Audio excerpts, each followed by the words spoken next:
Scene dibuka memperlihatkan Tio bersama temannya yang sedang berada di hutan. Mereka berdua pun terkejut ketika mendengar suara wanita yang sedang merintih.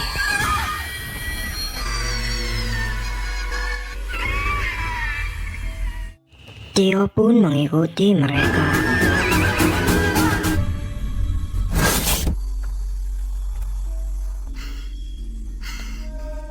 Apes bagi Tio, ia ketahuan dan kabur meninggalkan mereka. Scene berpindah. Tio adalah seorang wartawan. Ia datang ke rumah sakit karena ingin memberitakan tentang wanita yang bunuh diri. Ia pun terpesona dengan wanita. Sebut saja namanya Icut. Kesempatan bagi Tio. Dompet Icut ketinggalan dan Tio menghampiri Icut. Terlihat Icut bersama Kevin, lelaki pujaan hatinya. Namun sayangnya Kevin sudah punya istri dan ia ditelepon. Akhirnya ia pergi meninggalkan Icut sendirian. Sebenarnya Icut butuh teman karena ia masih trauma. Temannya baru saja meninggal karena bunuh diri. Terlihat Icut sedang ketakutan.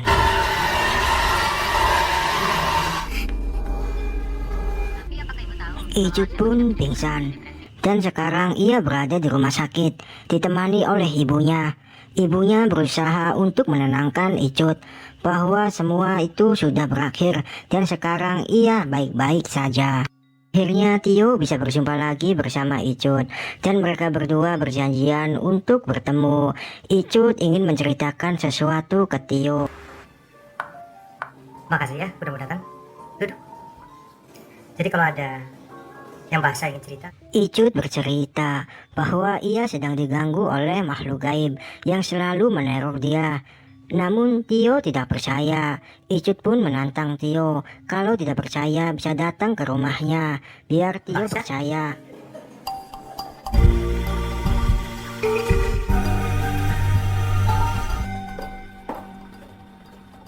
Tio pun diajak ke rumahnya Icut dan Tio memasang sebuah kamera untuk mengawasi keadaan Icut. Terlihat Tio yang sedang memandangi wajah Icut yang begitu cantik mempesona dan tiba-tiba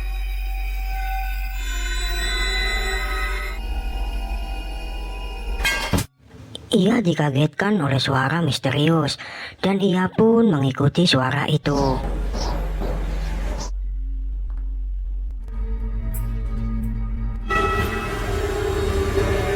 Tio dikagetkan dengan sosok wanita. Wanita itu mirip dengan Icut, namun dia hanya terdiam tanpa kata. Tio sangat kaget. Ternyata Icut masih ada di kamarnya. Lalu siapa wanita itu? Semenjak kejadian itu, Tio penasaran apa yang terjadi. Lalu dia mengecek kameranya. Halo Asya. Tio menghubungi Icut dan membawanya ke paranormal. Siapa yang butuh bantuan saya?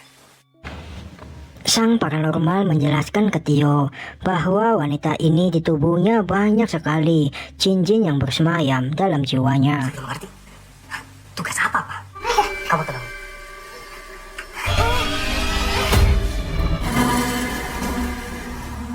Keluar! Keluar! Pak, cukup, Pak. Asya, kamu apa? Scene pun berpindah. Terlihat Icut yang dapat paket dari Tio dan Icut terlihat bahagia atas kedatangan Kevin yang akan menemaninya. Kamu suka sama aku pertama kali di mana? Itu cinta. Terlihat Icut yang ingin main ke rumahnya Tio. Tio pun sangat bahagia atas kedatangan Icut di rumahnya. Icut pun menceritakan tentang Kevin sama Tio. Dan setelah Icut pamit pulang, tiba-tiba Tio diculik oleh anak buah dari Kevin.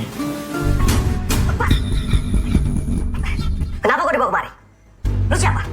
Kevin mengancam ke Tio, jangan dekatin Icut lagi. Kalau Tio masih saja mendekati dia, maka Tio akan dalam bahaya.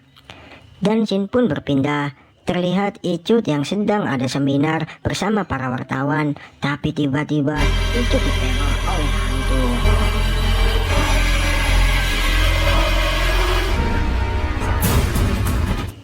Icut pun pingsan. Terlihat Tio yang sedang berbincang bersama Maya. teman sekampungnya Icut.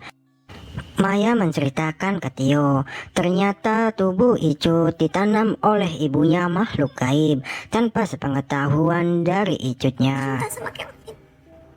Mas, aku mohon. Shin pun berpindah, terlihat Icut yang sedang datang ke rumahnya Tio. Malam-malam sendirian, Tio pun heran dan terkejut atas kedatangannya.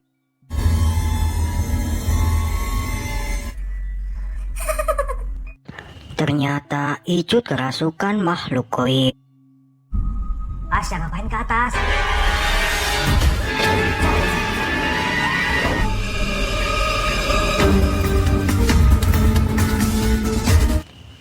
Icut pun diantar ke rumah ibunya oleh Tio. Suasana pun terlihat masih mencekam dengan tatapan orang yang ada di rumah ibunya si Icut. Terlihat Tio yang sedang mengintip di kamarnya Icut. Ia mendengar dari omongan ibunya. Ternyata Icut dikasih jin pemelet supaya cowok yang melihatnya jatuh cinta padanya, termasuk Mimin. Terlihat Maya yang sedang berada di rumahnya si Icut. Maya pun menyuruh Tio supaya jangan dekatin Icut lagi, karena Icut sudah ada yang punya, yaitu Kevin, bukan Mimin. Terlihat Tio yang sedang mendatangi Pak Ustadz. Tio pun bertanya sama Pak Ustadz perihal makhluk gaib. Maha gaib. Siapa dia? Allah Subhanahu. Islam kita diajarkan dengan cara meruqyah. Cara mengobati Icut dengan meruqyahnya dan mendekatkan diri ke pemilik gaib, yaitu Allah Subhanahu wa Ta'ala. Dan Icut pun sholat berjamaah bersama Tio, namun ia kerasukan lagi.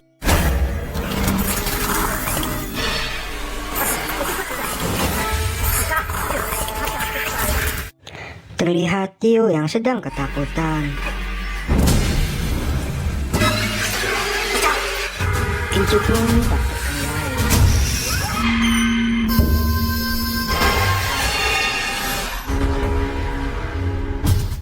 Lalu Icut pun dibawa oleh Tio ke suatu tempat untuk mengobati Icut.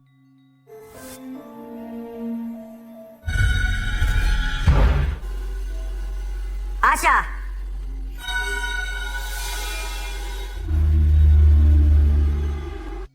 Dan Icut pun kerasukan lagi.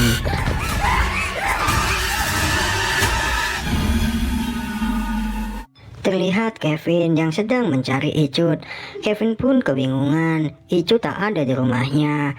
Namun ia menelpon, yang mengangkat si Tio. Terjadi perdebatan. Terlihat Icut yang semakin tak terkendali. Ia selalu kerasukan setiap saat, membuat Tio begitu ketakutan.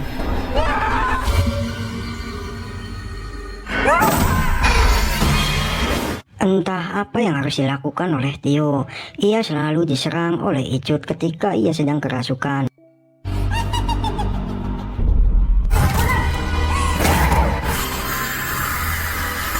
Dan tiba-tiba Tio digerebek oleh polisi.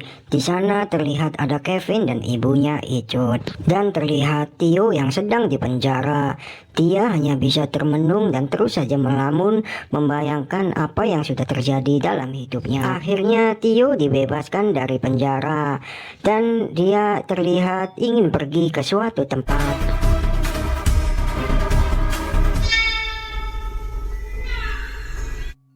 Ternyata Tio ingin menyelamatkan Icut.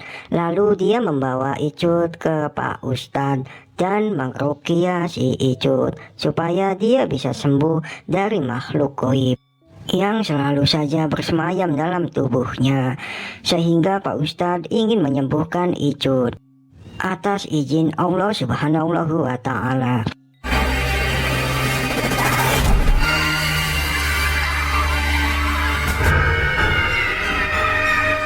Terlihat Tio yang sedang berjalan sendirian dan ia masuk ke dalam mobilnya, tapi ada sesuatu yang aneh.